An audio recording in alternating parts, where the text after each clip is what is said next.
Hello everyone. पिछले part में अपन ने यंत्र के बारे में पढ़ा था। इस पार्ट में अपन शस्त्र के बारे में पढ़ेंगे। तो चलिए शुरू करते हैं। निरुक्ति।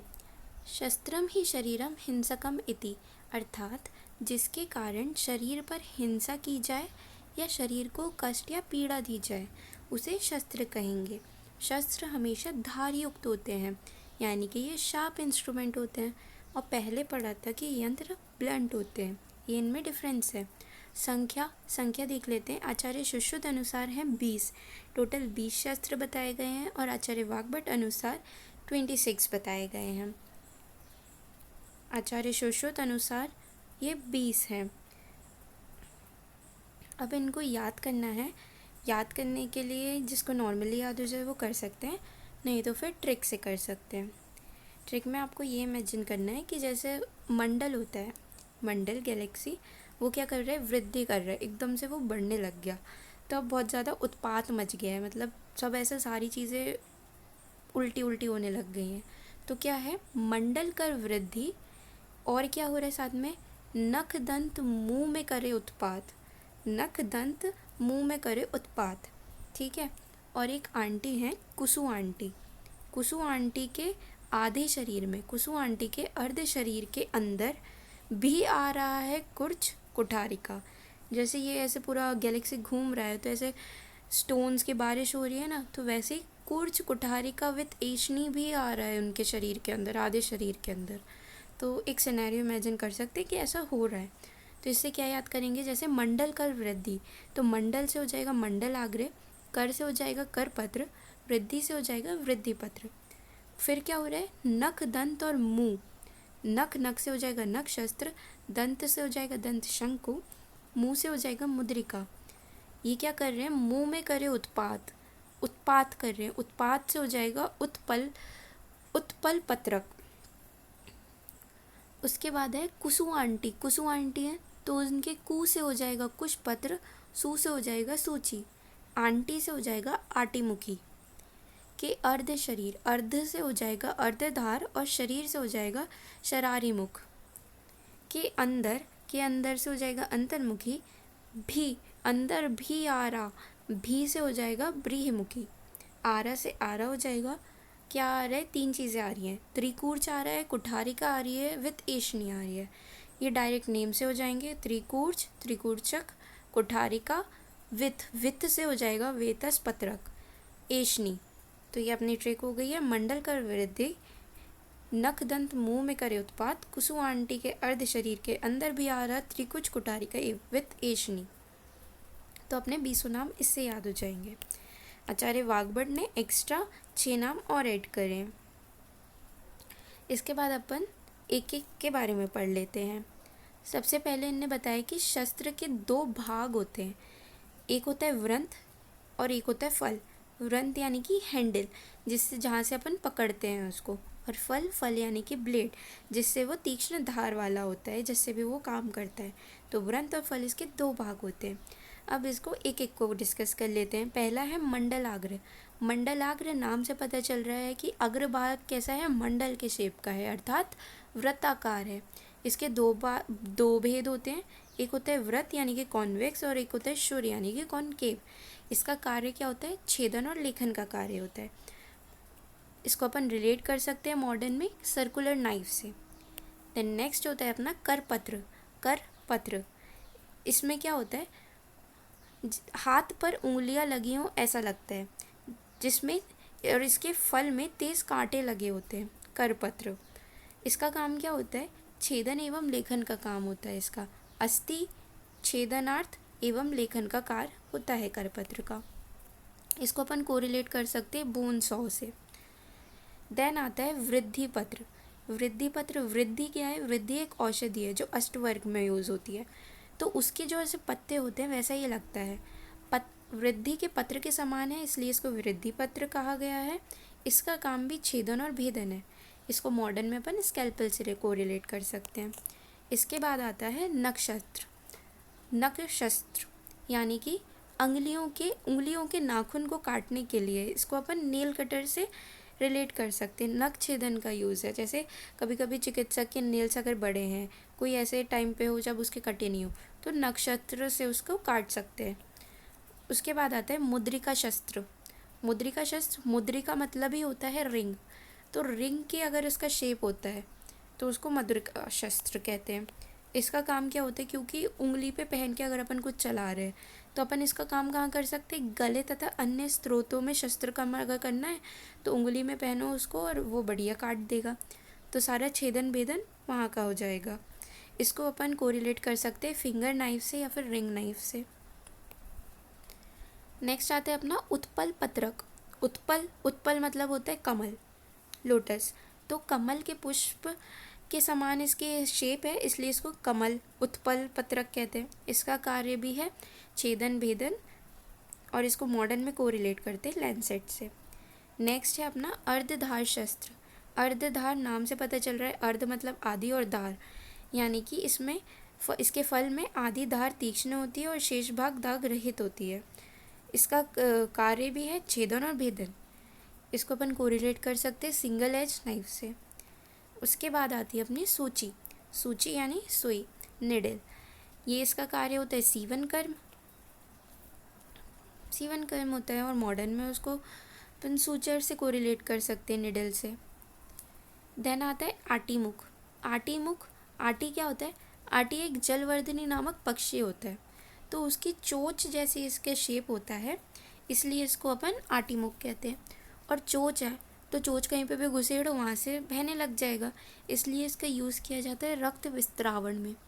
इसको मॉडर्न में अपन लैंसेट से कोरिलेट कर रहे हैं। फिर है शरारी मुख। शरारी मुख, शरारी क्या है, एक लंबी चोंच वाला पक्षी है, इसकी भी चोंच जैसा ही सब कुछ है, तो इसका यूज़ भी विस्त्रावण के लिए होता है। इसको कर्तरी भी कहा है, नॉर्मल लैंग्वेज में इसको कर्तरी कहते हैं। इसका कोरिलेट भी पेयर ऑफ सीजर से किया गया है। देन है अंतर्मुख। अंतर्मुख यानी कि अंतर्मुख, अंदर की तरफ, क्या है, तेजदार अंदर की तरफ होने से इसको अंतर्मुख कहते हैं। इसका काम भी विस्त्रावण का है। इसको अपन मॉडर्न में कोरिलेट कर सकते हैं कव बिस्टरी से। देन है त्रिकूर्चक। त्रिकूर्चक यानी तीन है, इसके अंदर तीन तेज वाली छुरियां हैं। इसका कार्य भी अपने को विस्त्रावण के लिए प्रयोग होता है, मॉडर्न में इसको ट्रुकार से रिलेट कर सकते हैं। देन है कुठारिका। कुठारिका यानी कि कुल्हाड़ी, कुल्हाड़ी के समान है इसका, इसलिए इसका नाम कुठारिका है। इसका प्रयोग अस्थि के ऊपर सिरा का वेदन करने के लिए किया जाता है। इसको अपन कोरिलेट कर सकते हैं चीजल से। देन है व्रीहिमुख। व्रीहि, व्रीहि क्या होता है, व्रीहि होता है चावल, तो इसका चावल के समान आकृति होती है इसकी, इसलिए इसको व्रीहिमुख कहा गया है। इसके द्वारा क्या करेंगे, जलोदल हो गया, मूत्र वृद्धि हो गई, इसके अंदर क्या करना है, वेदन कर्म अगर करना है अपने को, फ्लूइड का ड्रेनेज करना है, तो अपन व्रीहिमुख का यूज़ करने वाले हैं। इसको भी अपन ट्रोकार से रिलेट कर सकते हैं। इसके बाद आता है आरा शस्त्र। आरा शस्त्र क्या होता है, इसकी तुलना चर्मकारों शू मेकर के द्वारा प्रयुक्त शस्त्र से की गई है। जो शू मेकर होते हैं वो जो यूज़ करते हैं, अपन उससे रिलेट कर रहे हैं इसको, आरा को। ये वेदन का काम करता है, और तथा मोटी कर्णपाली के वेदन हेतु भी यूज़ किया गया है इसको। साथ में जो व्रणशोफ होता है, अपन उसकी स्टेजेस का भी पता इससे लगा सकते हैं। कैसे पता लगाने वाले, अपन उसके अंदर पंचर करेंगे, और पंचर करने के बाद देखकर अपन पता लगा सकते हैं कि शोफ की पक्व अवस्था है, पचायमान अवस्था है, इसका अनुमान लगा सकते हैं। अब इस प्रोसीजर को अपन मॉडर्न में किससे कोरिलेट कर सकते हैं, निडल बायोप्सी से, FNAC फाइन निडल एस्पिरेशन, इससे कोरिलेट कर सकते हैं। नेक्स्ट है अपना वेतस मुख। वेतस, वेतस मतलब क्या होता है, वेतस मतलब होता है बाँस, तो इसके जो शेप होता है वो बाँस की पत्तियों जैसा होता है, और तेज धार होती है इसके अंदर, साथ में सूक्ष्म दंत भी होते हैं, इसलिए इसको वेतस मुख कहा गया है। इसका प्रयोग वेदन कर्म के लिए किया गया है। मॉडर्न में कोरिलेट करेंगे नैरो ब्लेडेड नाइफ से। देन है बडीश यंत्र। बडीश यंत्र यानी मछली पकड़ने वाले जो कांटे होते हैं उसको अपन बडीश कहते हैं, तो इसका शेप भी वैसे ही रहता है। ये दो तरह का होता है, एक तो वेल कर्व्ड होगा या तो सेमिल्यूनर होगा। इसका यूज़ किस लिए करते हैं? अर्बुद होता है, अर्बुद का छेदन करने के लिए इसका यूज़ करते हैं। और आचार्य सुश्रुत ने इसका यूज़ आहारण के लिए भी किया है। आहारण यानी एक्सट्रैक्शन, जैसे दंत का एक्सट्रैक्शन करने या किसी भी चीज़ को अपने को निकालना है तो ऐसा हुक जैसा लगेगा ना, इसलिए इसका यूज़ करेंगे बडीश यंत्र का। इसको मॉडर्न में कोरिलेट किया है स्किन हुक से। फिर है दंत शंकु। दंत शंकु नाम से पता चल रहा है दंत में कुछ हो गया है, यानी कि दंत में अगर शर्करा लग गई है या कपालिका है तो उसको अगर अपने को आहारण करना है उसका, तो दंत शंकु का यूज़ करने वाले हैं। मॉडर्न में इसको रिलेट करेंगे टूथ स्केलर से। नेक्स्ट है अपना यंत्र एशनी यंत्र। लास्ट यंत्र है एशनी यंत्र। एशनी यंत्र यानी कि प्रोबिंग। इसका काम क्या होता है? इसका काम होता है एशन एवं अनुलोमन करना। आचार्य चरक ने इसके दो भेद बताए हैं, एक होता है मृदु और एक कठिन। मृदु यानी जो सॉफ्ट होगा, यानी कि वृक्ष लता से निर्मित पेड़ वगैरह से थोड़ा सॉफ्ट सा हो।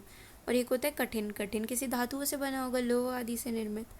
आचार्य सुश्रुत ने इसके तीन भेद बताए हैं, एक तो तीक्ष्ण कंठक, गंडूपदाकार और प्रथम यफ पत्रमुखी। ऐसे तीन बताए हैं आचार्य सुश्रुत ने। मॉडर्न को रिलेट करें तो इसको अपन को रिलेट कर सकते हैं शार्प प्रोब से। इसके बाद आचार्य वाग्भट ने जो अन्य 6 बताए हैं उनके बारे में आपको पढ़ना हो तो पढ़ सकते हो। देन आता है ये समराइज करके शस्त्रों के कर्म। शस्त्रों के क्या क्या कर्म है, जैसे मंडल, आग्रह और करपत्र है, तो इनमें देखा अपन ने छेदन और लेखन का काम कर रहे हैं ये। देन है वृद्धि पत्र, नक्षत्र, मुद्रिका और उत्पालक पत्र, अर्धधार। इनका क्या काम है? छेदन और भेदन का काम कर रहे हैं ये। सूची, कुशपत्र, आटीमुख, शरारीमुख, अंतर्मुख, त्रिकूर्चक, ये काम कर रहे हैं विस्त्रावण का, ड्रेनेज का। फिर है कुठारिका, व्रीहिमुख, आरा, वेतस्पत्रक, ये काम कर रहे हैं सूची वेदन का। देन है बडीश, दंत शंकु, ये क्या कर रहे हैं? निकाल रहे हैं, एक्सट्रैक्ट कर रहे हैं, आहारण कर रहे हैं। एशनी क्या कर रही है? अनुलोमन कर रहे हैं और एशन कर्म, प्रोबिंग कर रहे हैं। सूची से सूचरिंग कर रहे हैं, सीवन कर्म। तो ये हो गए शस्त्रों के कर्म। इसके बाद आता है शस्त्रों का प्रमाण, कितनी इसकी लेंथ, इसका मेजरमेंट क्या बताया गया है।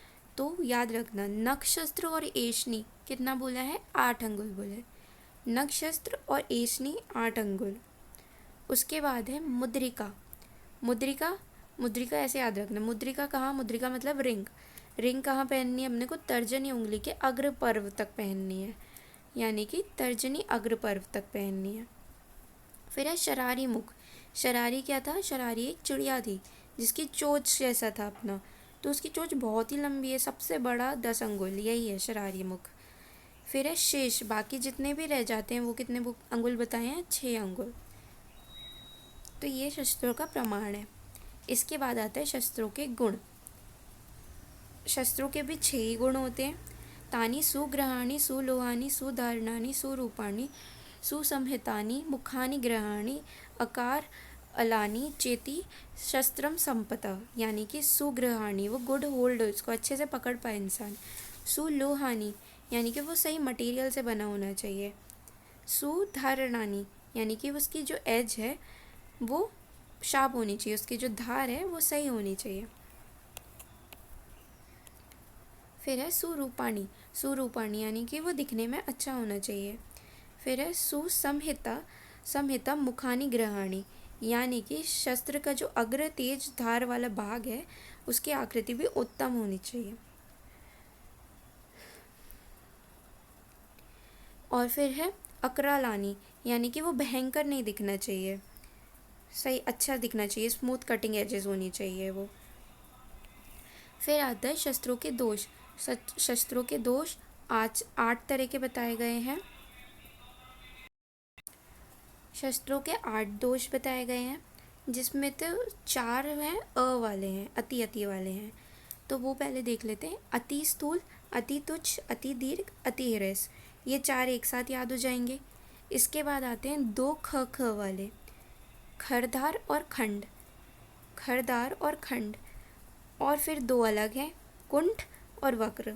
ठीक है, ऐसे टोटल 8 हैं। अब पढ़ लेते हैं। वक्र मतलब क्या है? कि वो टेढ़ा मेढ़ा नहीं होना चाहिए, वक्र मतलब बेंड नहीं होना चाहिए। फिर है कुंठ। कुंठ यानी कि ब्लंट नहीं होना चाहिए। अपन ने पढ़ा कि शस्त्र क्या होते हैं, शार्प होते हैं, तो वो ब्लंट नहीं होना चाहिए। खंड। खंड यानी कि टूटा हुआ नहीं होना चाहिए। खर। धार मतलब कि उसके अंदर ऐसे कटिंग एजेस नहीं होनी चाहिए, डेंटेड कटिंग एजेस नहीं होनी चाहिए। लेकिन इसका एक एक्सेप्शन है, जो करपत्र पढ़ा था अपन ने, उसमें पढ़ा था कि उसके अंदर अस्थि छेदन के लिए अपन यूज़ कर रहे हैं, तो उसके अंदर धार होती है, डेंटेड वाली धार होती है। फिर आता है अति स्थूल। बहुत हैवी नहीं होना चाहिए कि अपन से चल ही नहीं पाए। अति तुच्छ यानी कि अति लाइट भी नहीं होना चाहिए। अति दीर्घ यानी कि बहुत लंबा भी नहीं होना चाहिए, बहुत छोटा भी नहीं होना चाहिए। इस तरीके से 8 दोष हो गए। इसके बाद आता है कर्म योग शस्त्र, यानी एप्लीकेबल कौन सा शस्त्र होगा, वो शस्त्र होगा जिसको अपन पत्थर पे घिस के, मतलब निस्तानी, जिसको अपन ने पत्थर पे घिसा और उसको इतना शार्प कर लिया है कि वो एक रोम को भी काट दे। जो शस्त्र रोम को काटने के योग हो उसे अपन एप्लीकेबल कहेंगे। और साथ में क्या हो, सुसंस्थित होगा, यानी कि शस्त्र का प्रत्येक भाग अपने स्थान पे स्थित हो, ऐसे शस्त्र को अपन कर्मयोग शस्त्र कहते हैं। शस्त्र की धार कितनी होनी चाहिए, यहाँ पे धार का वर्णन किया है, तो धार के बारे में और बताया है। अगर भेदन करना है तो मसूरी धार होनी चाहिए, यानी कि मसूर दाल बराबर। लेखन अगर करना है तो अर्ध मसूरी मात्रा बताई हुई है। व्यधन करना है तो कैशिकी, यानी कि केश जितना। विस्त्रावण में भी कैशिकी और छेदन में अर्ध कैशिकी, इतनी धार होनी चाहिए, आचार्य सुश्रुत ने बताई है। फिर आता है शस्त्र पायना विधि। पायना यानी टेम्परिंग। जैसे फ़ोन पे टेम्पर चढ़ता है, टेम्पर का काम होता है उसका प्रोटेक्शन करना और उसकी गुण को बढ़ाना, वैसे ही शस्त्रों के ऊपर भी टेम्परिंग की जाती है, जैसे शस्त्र पायना कहते हैं। इससे क्या होता है, पायना द्रव के गुण शस्त्र में समाविष्ट होकर शस्त्र की धारा को मजबूत बना देते हैं। ठीक है, 3 तरह के पायना होते हैं। एक होता है शार, चढ़ा दिया अपन ने, शार, या फिर उदक, या फिर तैल, ऐसे 3 पायना होते हैं। उसके बाद आता है शाप। अपन ने बोला था पत्थर पे घिस के उसको शाप करते हैं, जिसको बोलते हैं निशातन। निशातन, तेज धार करने की क्रिया को निशातन कहते हैं। एक ब्लैक कलर का पत्थर होता है, उस पर घिसा जाता है, जिससे ये शाप हो जाता है। ये हो गया निशातन। देन है शस्त्र कोश। शस्त्र कोश यानी कि शस्त्र का डब्बा, यानी इंस्ट्रूमेंट बॉक्स। तो इसके बारे में बोला गया है आचार्य वाग्भट ने कि इसका 9 अंगुल तो ये चौड़ा होना चाहिए और 12 अंगुल ये लंबा होना चाहिए, ऐसा डब्बा होना चाहिए। ठीक है, और ये क्या होना चाहिए, सोमपत्र, ऊन, रेशमी वस्त्र, दूकुल यानी कि भारी वस्त्र, मृदु चर्म, इन द्रव्यों से शस्त्र कोश का निर्माण करना चाहिए। और ये धागे से भली भांति बना होना चाहिए, रख पाए अपन इसमें, सब कुछ होना चाहिए। इसके बाद आता है मॉडर्न कोरिलेशन। अलग अलग चीज़ें हैं इसके अंदर, सीजर्स हो गई, सर्जिकल स्टेपलर है, गिगली सॉ है, सर्जिकल ब्लेड्स हैं, इन सब से अपन मॉडर्न में कोरिलेट करते हैं। तो एट द एंड अपन ने क्या देखा इन दोनों ही वीडियोस में, यंत्र और शस्त्र दोनों वीडियोस में क्या देखा कि टोटल यंत्र 101 है, जिसमें से यंत्र 6 प्रकार के होते हैं, जो कि हैं स्वास्तिक, संदंश, ताल, नाड़ी, शलाका और उपयंत्र। स्वास्तिक है 24, संदंश है 2, ताल है 2, नाड़ी है 20, शलाका है 28, उपयंत्र है 25। यंत्रों के कर्म देखे थे 24 थे। टोटल नंबर ऑफ शस्त्र देखे फिर अपन ने, शस्त्र इस वीडियो में देखे हैं 20 थे आचार्य सुश्रुत अनुसार और 26 थे आचार्य वाग्भट अनुसार। अनुशस्त्र देखे थे जो थे 14। धार देखा था, धार जिसमें अपन मेजरमेंट ऑफ शार्पनेस देखते हैं। पायना, पायना यानी कि टेम्परिंग करना उसके ऊपर, जिससे शार्पनेस इंक्रीज होए। और फिर अपन ने शस्त्र कोश यानी कि इंस्ट्रूमेंट बॉक्स के बारे में देखा था, जो आचार्य वाग्भट ने बताया है। So with this we have completed our chapter Yantra and Shastra. If you like the video, please like. Thank you.